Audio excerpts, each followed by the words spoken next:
नमस्कार। ज्योतिषीय श्रृंखला की इस कड़ी में आपका हार्दिक स्वागत है। भिन्न भिन्न भावाधिपतियों की महादशा में ग्रहों की अंतर्दशा का क्या फल होता है, इस विषय के अध्ययन के क्रम में आइए अब कुछ और अन्य भावाधिपतियों की महादशा में ग्रहों की अंतर्दशा के फल का अध्ययन करते हैं। यदि तृतीयेश के साथ कोई शुभ ग्रह कुंडली में बैठा हो तो वैसे तृतीयेश की महादशा में शुभ फल होता है।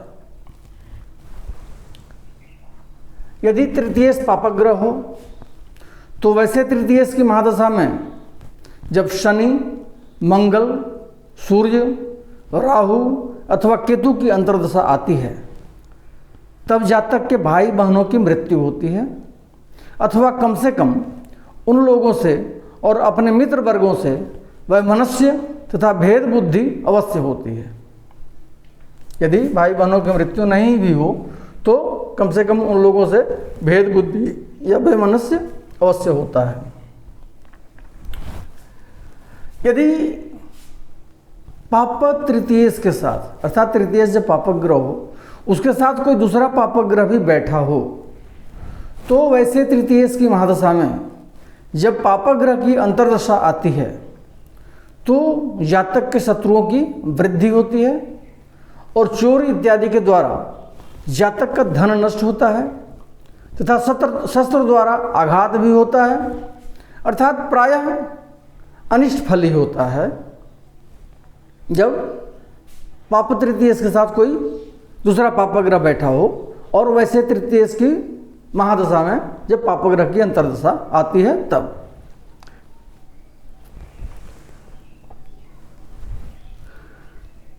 अब कहा जा रहा है कि तृतीयेश चाहे पापक ग्रह हो अथवा शुभ ग्रह हो, कोई भी हो,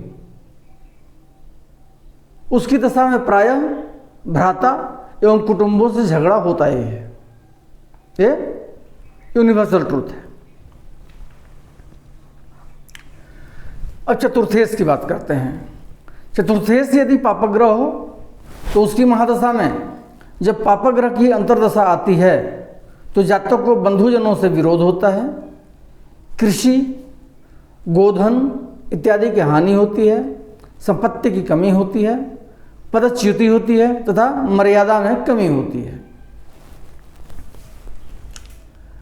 चतुर्थेश की महादशा में जब पापक ग्रह की महादशा या कोई अस्त ग्रह है उसकी अंतर्दशा अथवा नीचस्थ ग्रह की अंतर्दशा आती है, चतुर्थेश की महादशा में जब पापक ग्रह, अस्त ग्रह या कोई नीचस्थ ग्रह की अंतर्दशा आती है तो जातक को हठात अपने देश का त्याग करना पड़ता है और उसके बंधुजनों का विनाश होता है।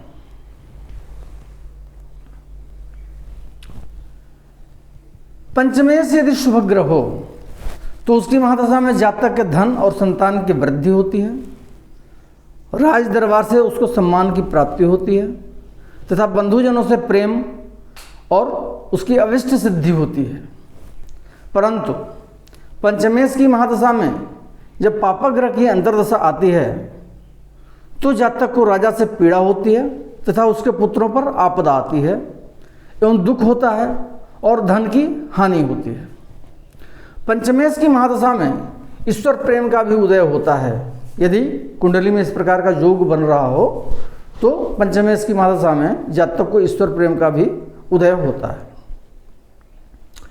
हम पहले से जानते हैं कि त्रिकोणेश अर्थात पंचमेश और नवमेश चाहे पापक ग्रह हो या शुभ ग्रह हो हमेशा शुभ फल ही प्रदान करने वाला होता है, शुभप्रद ही होता है।